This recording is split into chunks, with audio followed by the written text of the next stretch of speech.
السلام عليكم ورحمة الله، متابعينا الكرام على قناتكم معلومة ريفيو. النهاردة احنا محتوانا بعيد عن المشاريع، زي ما عودناكم ان احنا بنتابع المشاريع، كمان بنعمل ريفيوهات عن اماكن سياحية واماكن ترفيهية. المكان اللي معانا النهاردة هو شارع النبي دانيال. شارع النبي دانيال من اقدم واشهر شوارع اسكندرية. تمام، احنا دلوقتي فين بالظبط كده؟ احنا على اول شارع النبي دانيال من ناحية محطة مصر. اللي قدامنا ده تمثال كده او مجسم بيتكلم عن الشارع وتاريخه. الشارع يعتبر مجمع اديان مصغر زي اللي في القاهرة. تمام، بيمتد الشارع من محطة مصر مرورا بتقاطع شارع فؤاد انتهاء بشارع سعد زغلول في محطة الرمل. تمام، تاريخ إقامة الشارع ده بيرجع لعهد الإسكندر الأكبر لما قام ببناء مدينة الإسكندرية. ولو انتوا رحتوا مجمع الأديان في القاهرة، أهو شارع النبي دانيال ده يعتبر مجمع أديان على صغير كده. ليه بقى مجمع أديان على صغير؟ في مسجدين وكنيسة ومعبد يهودي. مسجد سيدي عبد الرزاق الوفائي ومسجد النبي دانيال، والكنيسة المرقصية أقدم كنيسة في مصر وأفريقيا، وكمان ومعبد إلياهو المعبد اليهودي. اللي قدامنا ده منطقة البرديسي الأثرية اللي بترجع للعصر الروماني، ودي مكانها جنب مسجد سيدي عبد الرزاق الوفائي. تمام، وتم اكتشافها سنة 1929. دي عبارة عن صهاريج، دي اللي كانت بتمد المدينة بالمية، وفي بعض الأحيان كانت بتبقى سراديب للهرب لأنها متوصلة بالمدينة القديمة كلها بالكامل من تحت المدينة. تمام، فشارع النبي دانيال شارع يعني ثري جدا بالآثار وبالتاريخ وبالأديان، فحاجة جميلة جدا في اسكندرية. وفي الوقت الأخير تم الاهتمام بيه وتم تطويره وإعادته لأصله، وشكل النسق الحضاري فيه بقى جميل جدا. تعالوا نتفرج معاكم ونشوف. تمام، ادي زي ما احنا شايفين ده كده احنا في داخل في داخل مسجد سيدي عبد الرزاق الوفائي. تمام، تعالوا بقى نكمل معاكم الجولة في الشارع بره، ونتكلم كمان عن مسجد النبي دانيال.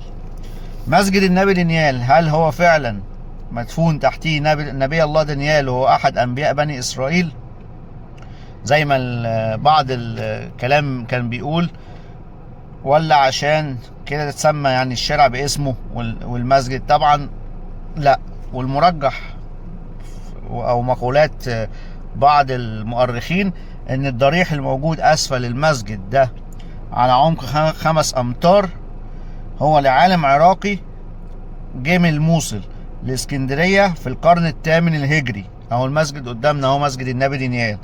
تمام، وكان اسمه محمد بن دانيال الموصلي، وهو احد شيوخ المذهب الشافعي.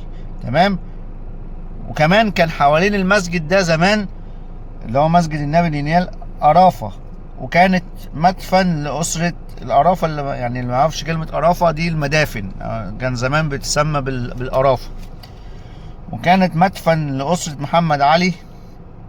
تمام، يعني كانت مدفن للأسرة العلوية.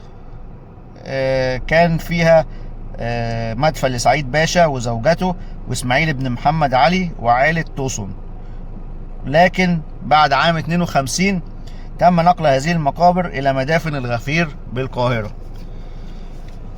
فزي ما قلنا الشارع ده شارع من أهم وأقدم شوارع اسكندرية زي ما احنا شايفين قدامنا. طبعا الشارع ده كان مهمل لعدة سنوات، ولكن في الآونة الأخيرة تم الاهتمام بيه وإرجاعه لأصله.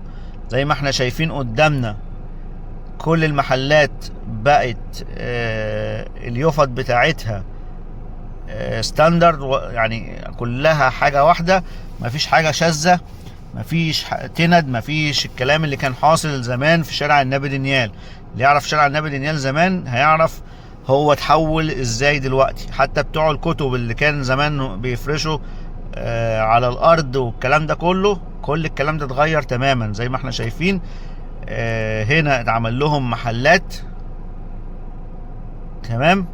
بصوا هنا بقى الجمال، هنا ده مبنى شركة التأمين الأهلية. بص المنحوتة اللي فوق دي منحوتة فرعونية، ده الرمز بتاع شركة التأمين الأهلية، دي منحوتة على المكان نفسه أو المبنى نفسه. تمام. فالشارع بقى في منتهى الجمال بعد الاهتمام بيه. يا ريت نهتم بكل شوارعنا كده، ويا ريت كل شوارعنا تبقى بالمنظر الجميل ده، بالمنظر الحضاري.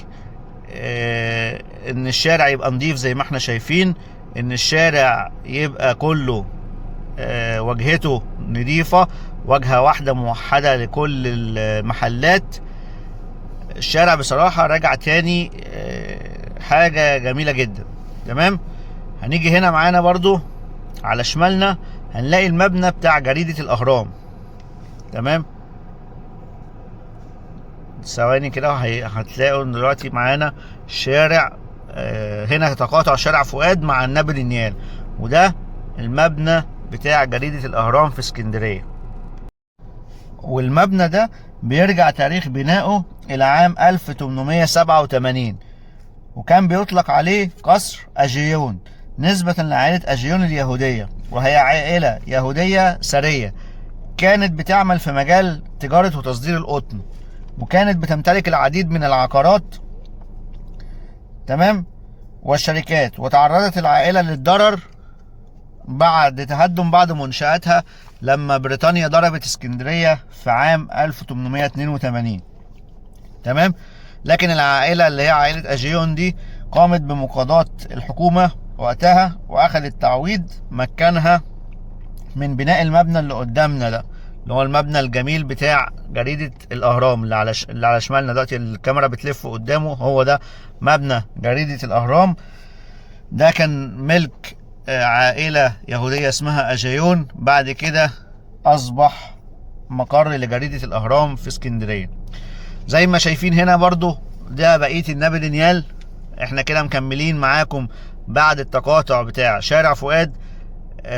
طبعا اللي يعرف شارع النبي دانيال في اسكندرية من أشهر أماكن بيع الأجهزة الكهربائية الخفيفة، زي مثلا الخلاطات والمكانس الكهربائية والعجانات والكلام ده كله. تمام. واشهر التوكيلات موجوده زي مولينكس وبراون واللي عايز بيصلح حاجه بيجي يصلحها هنا في الشارع بتاع النبي دانيال. في محلات كتيره اهو قدامنا، الشناوي وهمان ومولينكس وبراون، في محلات كتيره للاجهزه الكهربائيه.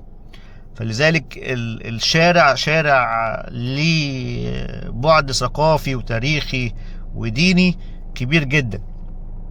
تمام. ادي احنا كده زي ما احنا شايفين الشارع رجع جميل جدا جدا جدا، رجع الجمال فوق الوصف. بصراحة انا معجب فعلا بإعادة تطوير الشارع ده. الشارع ده رجع يعني زي ما بيقولوا كده عروسة. المحلات كلها واخدة نفس النمط، واخدة نفس الطابع. تمام. حافظوا كمان هم وبيرمموا وبيعملوا ارجاع الشيء لاصله. ان الشارع اللمسات الفنيه اللي كانت فيه رجعت تبان زي ما احنا شايفين كده. يعني مثلا الاسامي اللي مكتوبه بتاعت الدكاتره والخياط والكلام اللي مكتوب قدامنا ده من زمان على وضعه كده، رمموه وخلوه يبان. الشارع ده ما كانش باين من الفروشات، وما كانش باين من الحاجات اللي كانت موجودة فيه. كانت عشوائية شديدة جدا. نتمنى ان هي ما ترجعش تاني. الشارع دلوقتي بعد ما كان العربيات بتمشي فيه اتحول لممشى. نتمنى بقى من السادة المسؤولين المتابعة الدايمة للشارع ده عشان ما ترجعلوش العشوائية من تاني، ويفضل بنفس رونقه بعد التطوير زي ما احنا شايفين.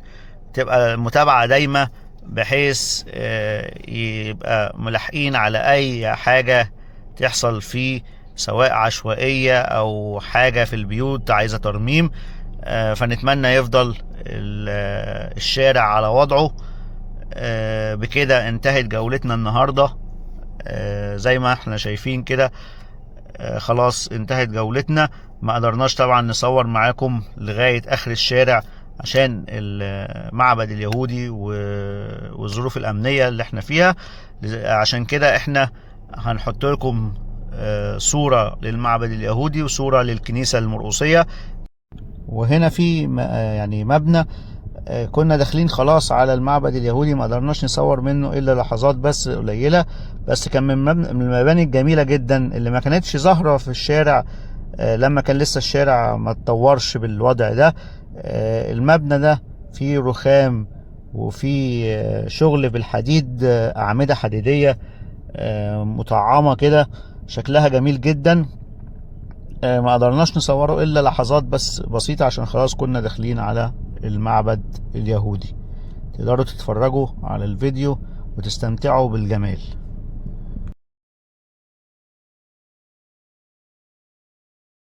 احنا كده هنا في شارع سعد زغلول، وده كده نهاية شارع النبي دانيال. زي ما احنا شايفين برضو في بعض المحلات في شارع سعد زغلول تم برضو إعادة النسق الحضاري بتاعها، ورجعت بنفس الشكل شارع النبي دانيال. تمام. نتمنى نكون بنفيدكم ونقدم لكم كل جديد. ما تنسوش اللايك والشير، ونشوفكم ان شاء الله على خير في فيديوهات جاية كتير. والسلام عليكم ورحمة الله.